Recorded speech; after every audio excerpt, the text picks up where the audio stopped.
Pero may nakadaganan. 1, 2, 3, 4, 5, 6, 7, 8, 9. Nako, siyam. Siyam po ang naging anak ni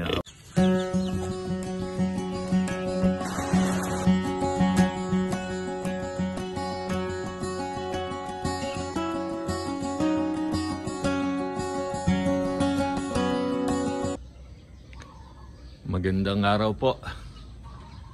Ngayon po ay November 20, schedule ng panganganak ng ating inahin na si Aurora. Ngayon, sisilipin natin ngayon kung nakapanganak na nga yung sa ating si Aurora. Ayan, ito po yung ating bakuran. Meron, ayan, pasilip na yung araw. Yan po ang ating mga ubas. Ubasan po natin, ayan, pinatubigan natin kahapon dahil nga masyado nang mainit at matindi yung sikat ng araw.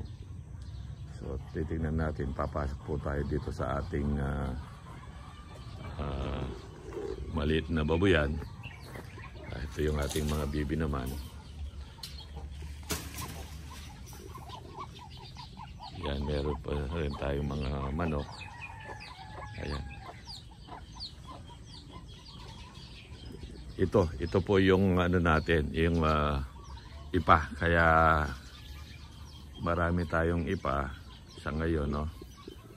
Kabundok ang ipa natin ngayon, kaya hindi tayo nawawalan ng ipa dito sa paglagay natin dito sa ranging area ng ating babuyan. At pag ipa ang ginagamit, talagang wala kang maamoy. Ito naman yung mga dalawang inahin natin ng anak nitong October 24. So ito, malapit na nating iwala ito.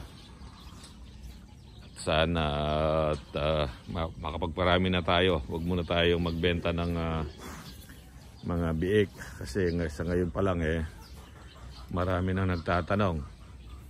Ito naman yung pausok natin. Hindi namamatay itong pausok natin ito. Kontra insekto po, at nakakontrol din po dito sa pagdami ng mikrobyo, kung mayroong mga mikrobyo dito sa loob. Palipat-lipat po ang pagsunog natin ng ipa ng palay dito sa ating ranging area o kulungan ng baboy. Meron din po dito sa kabila, yung para sa mga inahin, yung pausok. Ayun po, ayun. Kaya walang amoy dito sa ating maliit na piggery. Tingnan natin tong si ano. Ito yung kulungan na nilipan na. Ayun, nanganak na si Aurora. Ayun, oh. Ano ko? Ang dami. Ayan, oh. Nanganak na si Aurora. Dalawa yung batik. Parang bilangan natin kung ilan ang nanganak. Ang gambay ni Aurora, oh.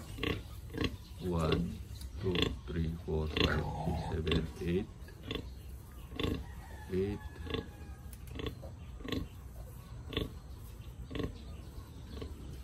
Parang pero may nakadaganan. 1, 2, 3, 4, 5, 6, 7, 8, 9. Nako, siyam. Siyam po ang naging anak ni Aurora natin. Maraming salamat at meron na namang magandang blessings ngayong araw na to. Yan, nakaraos na rin siya, no? Nakadaganan pa yung inunan. So tama-tama po yung ano niya, yung ating schedule na manganganak siya ngayong araw na to, November 20. Tingnan po natin yung talaan natin kung kailan manganganak si Aurora.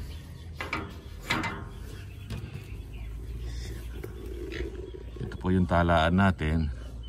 Yan si Aurora. Yung breeding date July 29. So Yung due date niya 11/20.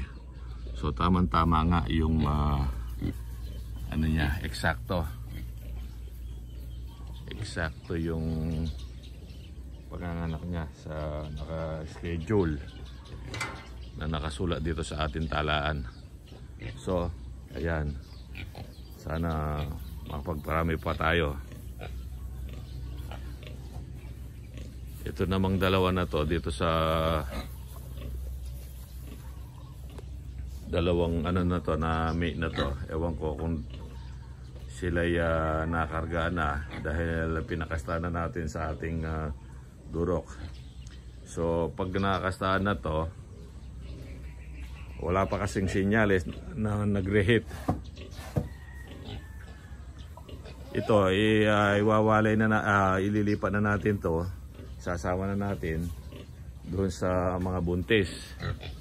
At itong dalawa na to, yung pag nawalay na, sila kukulong natin dito.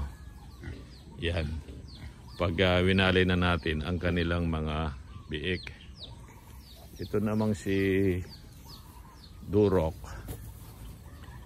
Ito yung dalawang inahin, sinama natin sa kanya. Ayun.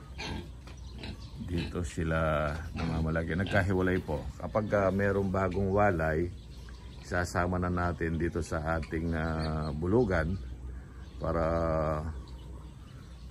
makastahan. Ganyan po yung ginagawa natin dito. 1 week after na mawalay or 5 araw, sigurado mag-hit na yung inahin. So sa ngayon, ito yung kasama niya, dalawa. Pwede po, dalawa.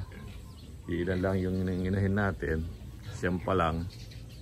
So ito, pag tinamaan na to, hindi na, wala nang senyalis na magre-reheat.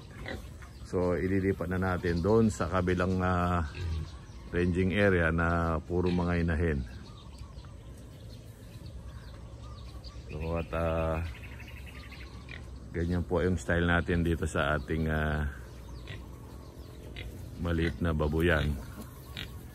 So kung mapapansin po ninyo, meron pong kontunduling ngayon paggising ng ating mga paggising ni Kabulol, yung isa nating kasamaan dito, wawalisin itong dumi na to at ilalagay dito sa may umuusok na yon at lalagyan, tatabunan ng panibagong ipa. Kaya po hindi nangangamoy. Sa ngayon po, kahit kung dito lang kayo, wala pong kaamoy-amoy kahit meron duming makikita. Itong lugar na to, yan, pinaggalingan na ng ating dito tayo nagpausok. Palipat-lipat po yan, kaya puro abo na ng yung lugar na to. So napakaganda pong disinfectant itong abo na to. Kaya't nga po paulit-ulit ko sinasabi, maaaring ito'y malaking epekto sa pagkontrol ng pagdami ng mikrobyo dito sa ating babuyan. So meron nga ako nakausap na veterinaryo, tinanong ko sa kanya yung konsepto ko na ganito, ito po ba ay talagang epektibo? Sabi niya sa akin,